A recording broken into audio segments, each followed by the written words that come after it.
They're not going to let him go quietly. Will they get their way? President Trump under a lot of pressure right now from those who are demanding his resignation or saying that he will be removed by the 25th Amendment. What is going on here? Our friend Kurt Schlichter is with us now. He is a retired Army colonel and senior columnist at TownHall.com. Kurt, good of you to join. They think they're going to pry Donald Trump out of there without him digging his claws in and leaving a long trail, a long furrow. Come on, he's not going anywhere. There's not going to be any 25th Amendment. There's not going to be any impeachment. It's simply not going to happen. It's silly. It's performance art, and it's more of the same. Buck, we're at a juncture where it's time to turn the heat down. It's time to really unify. And when I say unify, I don't mean all you knuckle-dragging Jesus gun lovers give in and submit. What I mean is everybody agree, hey, we're going to go back to a civil society. Everyone's going to have the right to speak. Everyone's going to have the right to participate. Everyone's going to have their vote counted. This is exactly the opposite of that. This is attempting to negate the will of the people from 2016, which they've been doing for 4 years and which brought us to this situation. It's stupid. It's immature. And fortunately, it's not going to work. Pelosi, according to Reuters, says she spoke to the chairman of the Joint Chiefs of Staff to initiate precautions for preventing Trump from initiating a nuclear strike. I am serious.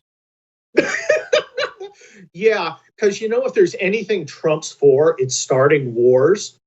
I mean, didn't he run on a platform of I start a bunch of idiotic new wars, and I guess a nuclear exchange would be at the top of the cake. There are precautions against insane presidents in place already. Just saying. But again, it's performance art.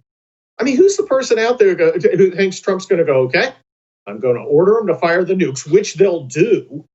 And I'm going to kill myself and my entire family, who I love, and all my people, because I'm not going to be president after 2 weeks. Does that sound? Maybe Lynn Wood would buy it, but yeah, Lynn Wood is crazy. And but I just was going to say, this is a reminder of what we saw for 4 years, where even when Trump made a mistake, went too far, did something I don't agree with, it was never the case that the Democrats could just be reasonable in the criticism of it. It wasn't that, his some of his White House advisor picks, for example, were just really, really bad. And they were. I think I haven't asked you this, but I'm assuming you would see it the same way. There were some really bad choices in the administration. It was that those bad choices indicate that he is not of sound mind and he should be removed with the 25th Amendment, right? I mean, it's never just criticism of what Trump does. He's basically Hitler. He's going to start a nuclear war. He's a monster. This is the mentality they have. And I just wonder how we're supposed to react to this now that Trump won't be in office. I don't think the Democrats, to your point about calls for unity or a place for unity now in this country, I don't think Democrats are going to dial all of that rage down. I don't see that happening. No, I think, if I was that kind of person, I might actually pity them, Buck, because now they're not going to have Donald Trump to kick around anymore. They're going to have to be responsible for their own actions and for the results. They've got the Congress, they've got the presidency. It's on them. Now, they won't do that, and their media guys won't do that. They won't accept responsibility. They'll still attempt to shift it off, but it'll become increasingly obvious to normal people who don't do politics 24/7 that this is just a joke. Kurt, tell me this. What happens next? Where do you think we go? I mean, that's really, the media, I think it'll be fascinating to watch the transition from all-out opposition to Trump to all-out cheerleader squad for Biden. I mean, that is obvious, right? So everybody's saying, what are they going to talk about now that Trump's not in office? They're going to talk about what a genius Joe Biden is and how amazing Kamala Harris is all day long, all the time. That's what's going to happen. I don't think that's particularly complicated. Well, Joe Biden is to genius what the media cheerleaders are to hot cheerleaders. The exact opposite. Here's what I'm worried about. Our ruling class is uniquely stupid and incompetent and greedy and unbelievably arrogant without any justification. This is a decision point where you can make good decisions that turn down the temperature and get us back to a civil society, or you can make the stupidest possible decision and throw a can of gasoline on a fire that's already burning because you lit it. And unfortunately, I think they're going to do worse. I think they're going to attempt to oppress, silence, and disenfranchise the 75 million Americans who voted for Donald Trump. We've already seen it. Everything from Steinman and Schuster canceling Josh Hawley's contract to the promiscuous use of words like sedition and treason, to the idea that they're going to break the filibuster and just do whatever they want. I mean, there are so many stupid choices they can make, and sadly, we can count on our establishment to make the bad ones every time. Speaking of Kurt Schlichter, he is a senior columnist at TownHall.com, retired Army colonel, and a lawyer.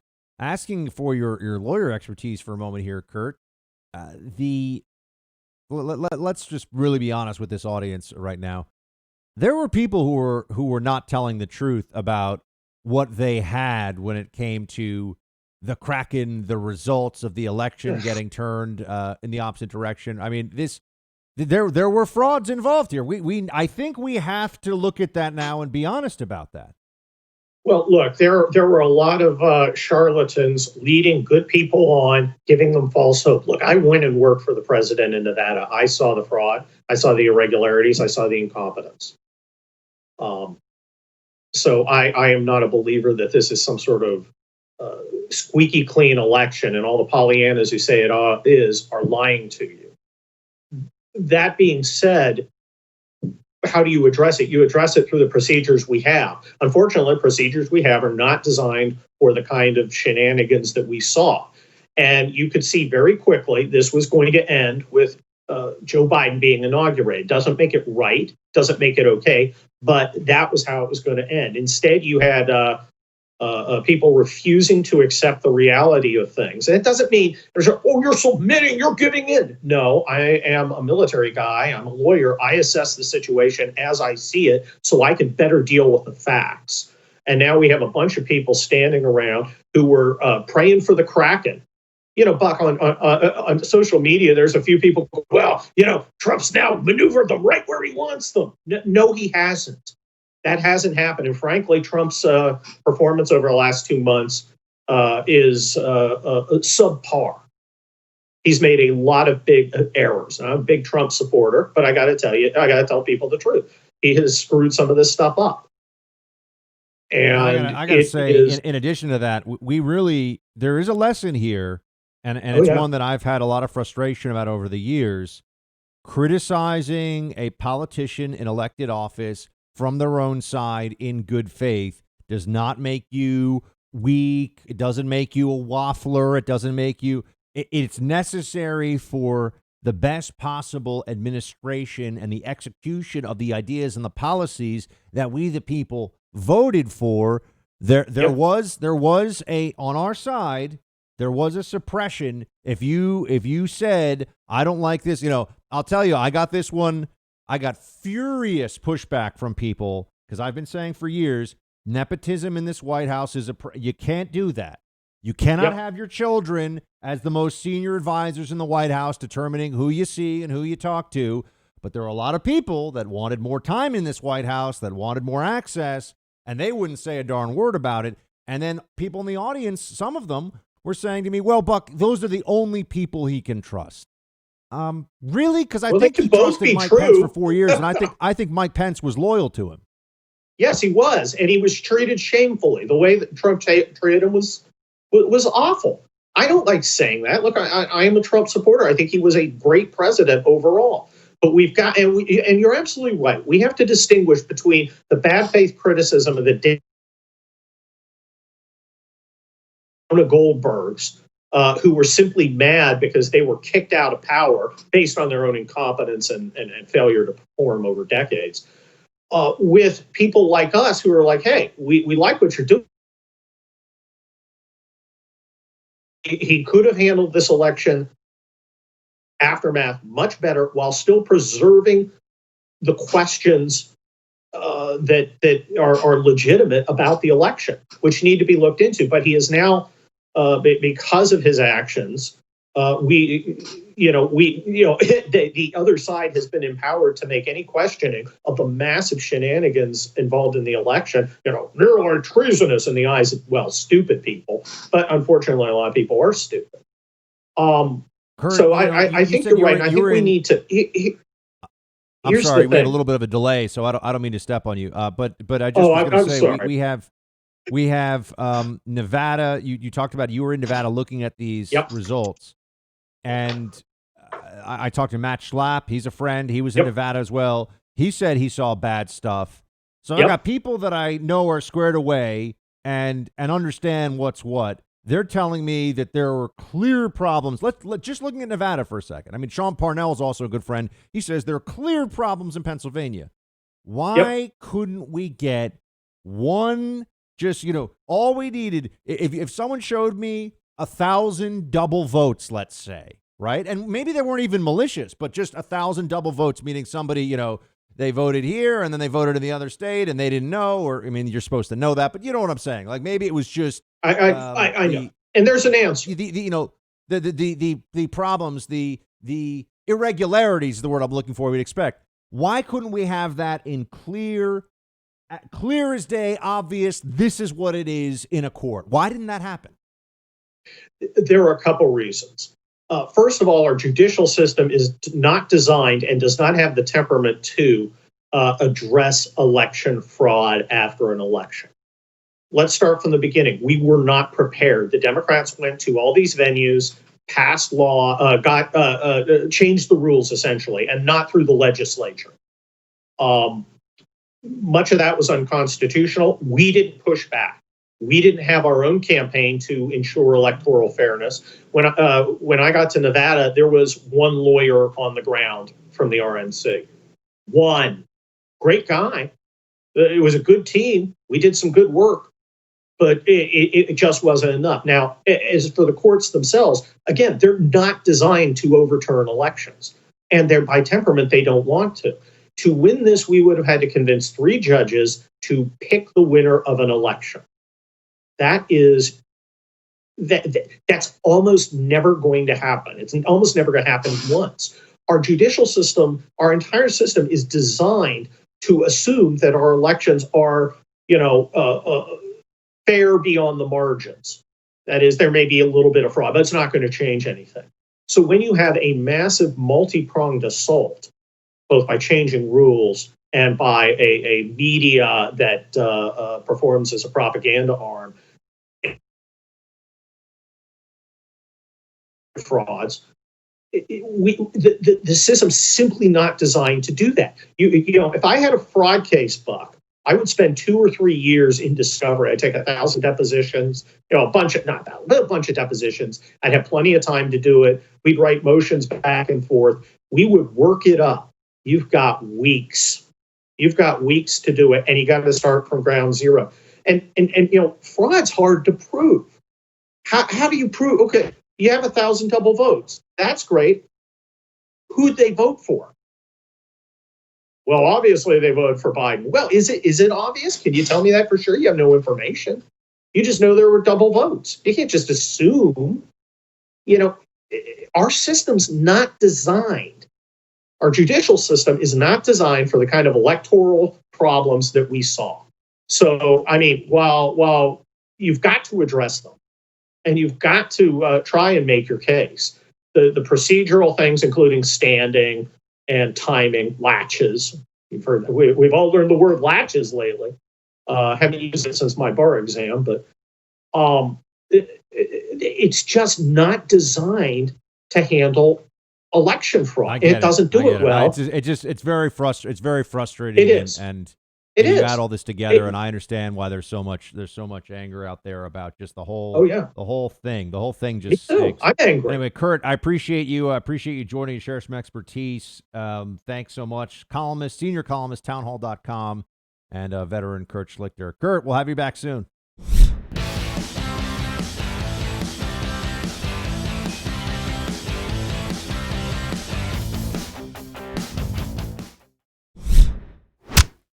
I just wanted to say that I do think that we should salute Governor Romney, or Senator Romney, who has been in the forefront of this, has voted to impeach him. And yesterday he said, let me see if I have a quote here, he demands that his colleagues tell the truth about Trump and to Trump supporters who have been lied to consistently.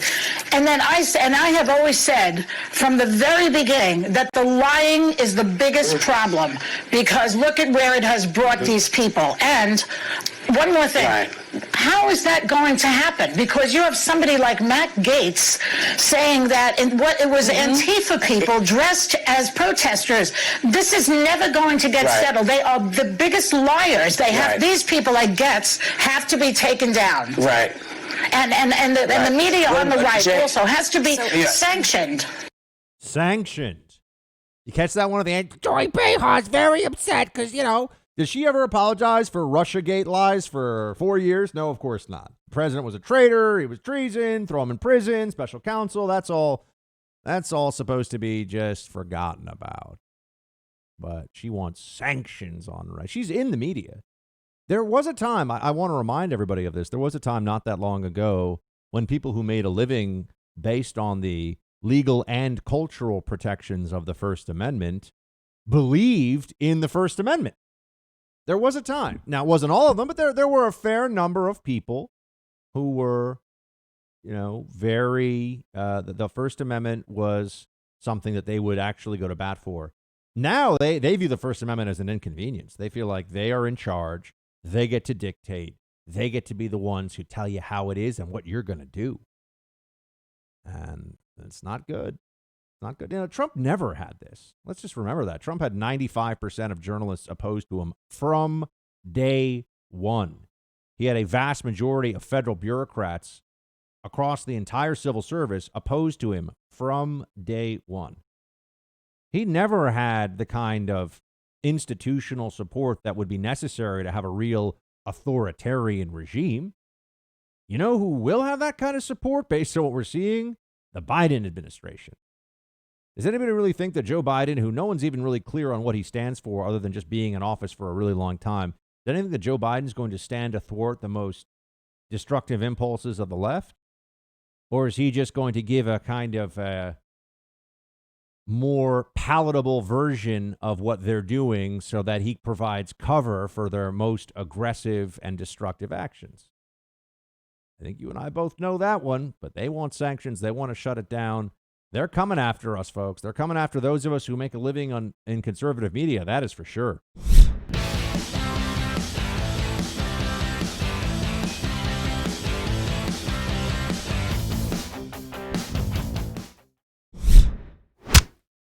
What should we all make of this moment in American politics? For an outside-the-box view, we have my friend Michael Malice with us now. He's the host of You're Welcome with Michael Malice.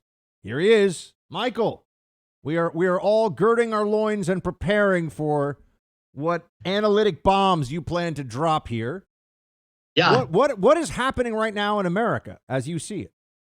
This is what Reagan was talking about. It is morning in America.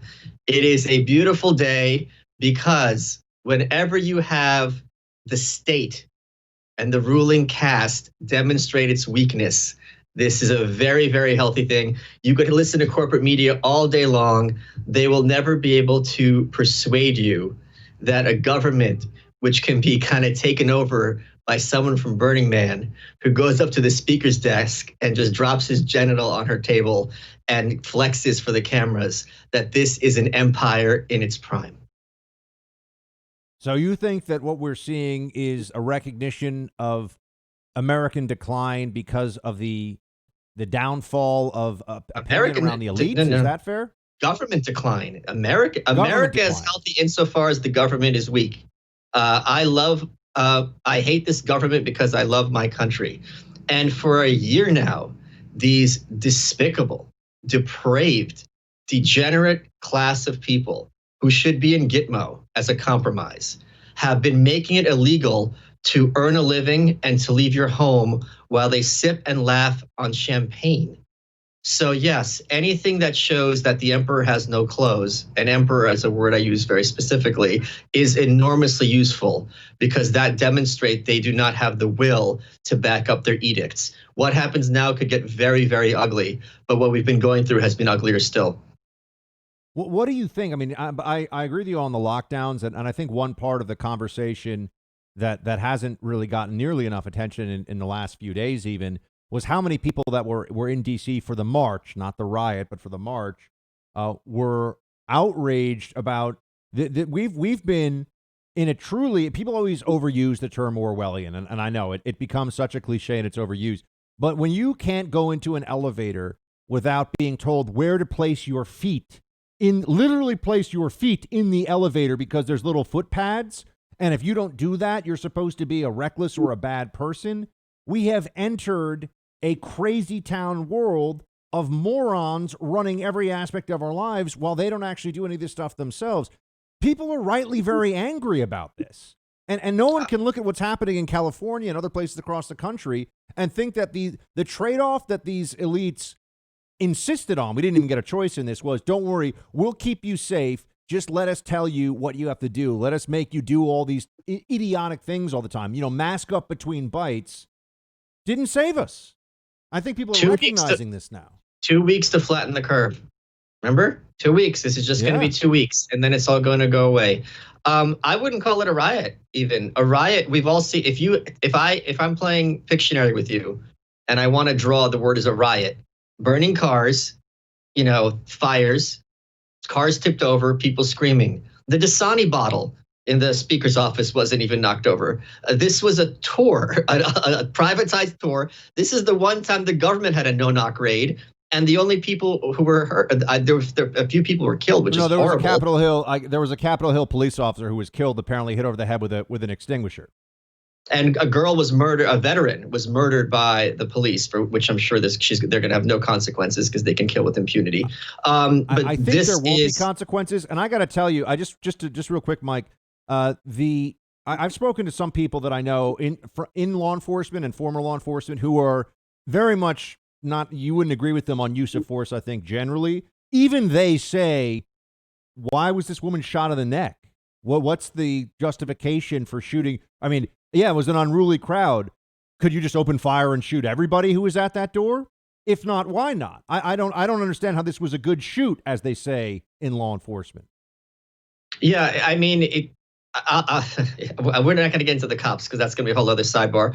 But here's the other thing. The left was told for a very long time that Donald Trump is the head vampire, like in a movie. And when you destroy the head vampire, all the underling vampires dissolve into dust and the sun rises and it's the dawn.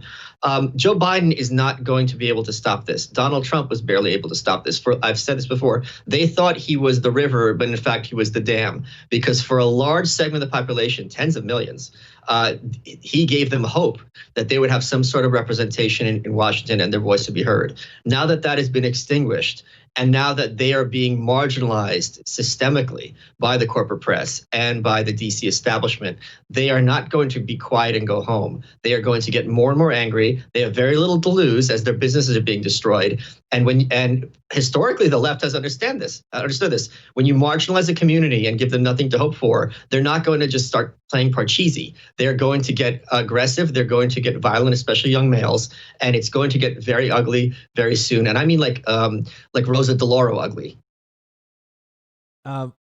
Please explain. Rosa DeLauro. What she's the congresswoman for Connecticut. Google her. She's looks like she should be in Jabba's hut. So we're speaking to Michael Malice, who is the host of Your Welcome with Michael Malice. And Mike, I also have a feeling, and we're seeing the early stages of this, they're lying to us, right? We know that. There's a lot of lying that goes on. And I'm very angry with the people who are telling everyone, oh, don't worry, the Kraken is coming. We've got any moment now, we're going to unleash. And there were some big names that were far too willing to pretend that any second now they're going to overturn the results of the election. It was not happening. Okay, we lost as soon as the press, as you say, the corporate press, which I actually think you're right in that terminology. As soon as the corporate press called it for Biden, it was effectively going to be over. I mean, especially because there's no will within the Republican Party to fight them. That was the issue. The Republican Party weren't going to go to bat for Trump because Mitch McConnell is perfectly happy working with Joe Biden as he has for decades. So what would be going to bat for Trump under the circumstances within the system? I know you're an anarchist and you're open about that, but if we are going to work within the system, just take that as a given for the purposes of our conversation. What would you have liked to have seen them do? You would say that what did the Democrats do in the media for the last 4 years about Russia? Insist that the election is not certified, fight it every step of the way, have hearings, have crowds, rile up the Republican base. That would be what fighting, even if I agree with you that they lost. But what I'm saying is if they wanted to go to bat for Trump and for these people who feel disenfranchised, this is what they should have done. And as an anarchist, I don't regard any vote or any election as legitimate anyway. So, yeah, it's absolutely would be a disingenuous, but just as disingenuous as democracy is inherently. So can you explain that? I'm actually just curious. I always find your philosophy interesting because, you say things that you just don't hear from other people in the media who actually, are out there and talking about these issues. Democracy is problematic for you. And I'm really asking, I'm actually just curious. What do you mean? I'm not saying problematic. It should be strangled in the crib. The idea that I can't be governed by who I want, that I have to be governed by someone whose views I despise, who does not represent me or my culture, is something so nonsensical that the only reason we accept it as a hypothetical is because we've been trained to the contrary since kindergarten. If I despise Donald Trump and I think he's a white supremacist and I think he's implementing fascism in America, why am I supposed to regard him as my president? Same with if I think Joe Biden is a tool of China and he's a corrupt swamp demon, this guy doesn't speak for me. Why? Because people who are my neighbors like him. Who cares? They don't get to choose my doctor. They don't get to choose my lawyer. They don't get to choose where I eat at a restaurant. So it makes no sense that they're going to determine under whose jurisdiction I'm going to fall under, just because we're geographically proximate. What could we replace that aspect of the system with? That's why you destroy that system, because politics is something that is not defensible morally, and that's where anarchism comes in. There's no reason for the government to have a monopoly on security for the same reasons there's no reason for the government to have a monopoly on healthcare. So every argument against socialized healthcare is an argument against socialized security systems. And I was also going to add, that was just I just wanted to know, Michael, and that's interesting. You won't hear from a lot of anarchists in the media, my friends. So Michael is one of the few. Well, that's by design. So Noam Chomsky, who's also an anarchist, but a left anarchist, he made the point that the way that people establish control is to allow healthy debate, but within very delineated specific terms. So if it goes between 2 and 3, and yes, there's infinite numbers between 2 and 3, 2.1, 2.8, whatever, but 4 and 1 are never on the table and never discussed as something to be regarded as realistic. And then you can strictly maintain the future of the country, which has fallen away thanks to social media. I was going to say, that brings me back to what I was going to ask you, which is I believe, so I was early on in saying to people that the lockdowns are not going to go away with Biden. They will actually, and also all these Democrats in states like New York and California, they will double down. And as they have more power, they'll want even more power on top of that, because this suits their philosophy of who they are and what they should be able to do and tell people to do. And they like the power. People in power like even more of it. It's almost always the case.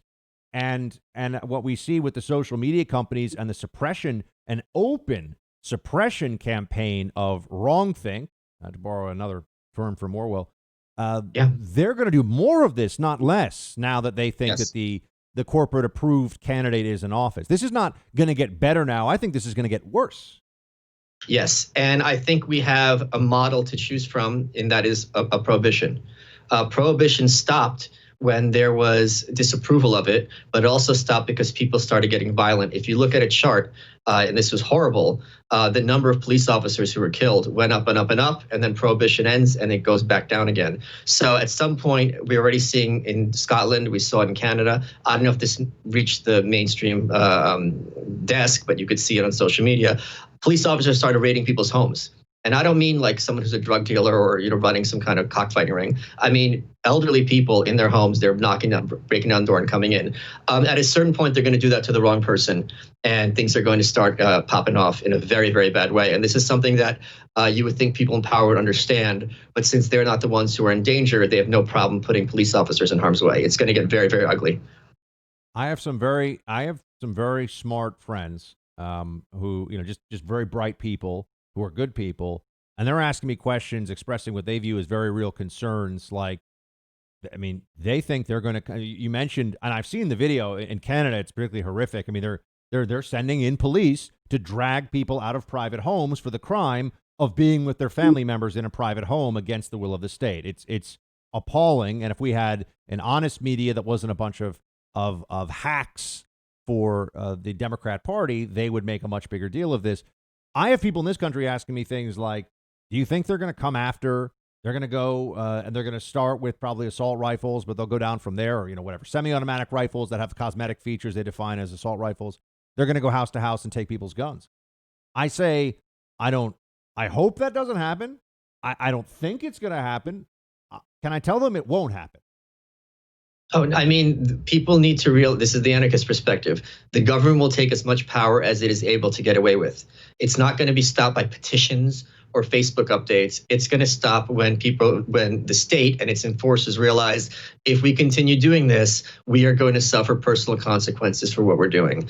And I think that is the point where people are reaching already. And I think that's a very, very, I had this tweet. I was going to say that they're playing with fire, but they did all summer and spring, literally sat on their hands while cities burned and then told everyone this is the voice of the unheard. And too bad you have insurance, even though your business you've built for 40 years has burned down in flames overnight.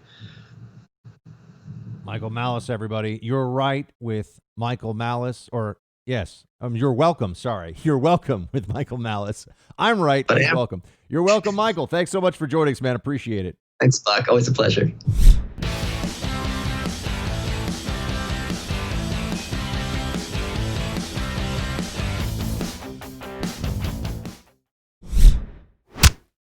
So it wasn't the guy giving me a bear hug. That guy, I call him my hero because that guy picked me up, was whispering in my ear, telling me, go in, you're okay, I got you, I have your phone, you're okay, I'm gonna get you out of here, these people are trying to kill you, these people are trying to kill you. All I could hear is just him going, calm down, don't move, it's okay, these people are trying to kill you, we have to get you out of here, we have to get you out of here. Like, and then he's just moving around with me, and at this point, I can't see anything, because my whole face is, literally, my whole face is burning, like an immense sensation all in my face. My eyes feel like they're gonna fall out my socket. Like I have pepper in my eyes burning, and I'm trying to open my eyes and I can't see anything. My eyes is just shut closed, and there's a gentleman just holding on to me. I didn't even know who was holding on to me until I saw the pictures. The gentleman was there to help, and I hope he's not in any danger and they're not gonna try to backfire at him because he had helped me or anything like that, or I truly hope not. So I hope he's okay, and for anyone who's seen the pictures, please, I hope you guys realize that he really was trying to help me. Unfortunately, from what I'm seeing on social media, the man that woman is talking about, this is a photo that was posted online. The man that woman was talking about, who was putting her in a bear hug to protect her when she was in a very bad situation, he has been fired from his job. You might say, well, hold on a second. Why would he be fired if he was, by her own admission, protecting her, or rather by her own admission, protecting her? And it's because a fellow named Tariq Nasheed shared a photo of this big, this sort of large white guy with a red beard named Roy Ball, who's a sales representative. This is all online, so this is all already gone viral. And he worked at Toyota SoCal. And this guy, Tariq Nasheed, said that he pinned this black woman's arms behind her while she was getting pepper sprayed. And he claimed that essentially he was holding her down while she was being pepper sprayed and abused. She released a video saying this guy was holding me and moving me away from this and defending me and protecting me. Do you think that anyone anyone on the left feels bad about this guy getting, no, because he's a Trump supporter. So they doxed and lied about a Trump supporter who was doing a good thing. That I'm not assuming this. That was the video of her we just played for you, who was doing a good thing to protect a woman, a black woman who was present at the protest, who was getting pepper sprayed and was in duress. And he held her and protected her and said, "I've got you. It's going to be okay." And the left wing online found out who he was, doxed him, told his employer fired him, and he's one of the good guys. Do you think they care? Do you think the left feels sorry for him or feels bad? No. Another Trump supporter, scalp. That's how they view it. This is just a guy, folks. This is just a guy that got a photo taken of him that someone lied about. You don't think the left is going to come for you too? No. You can only hope, or you can prepare.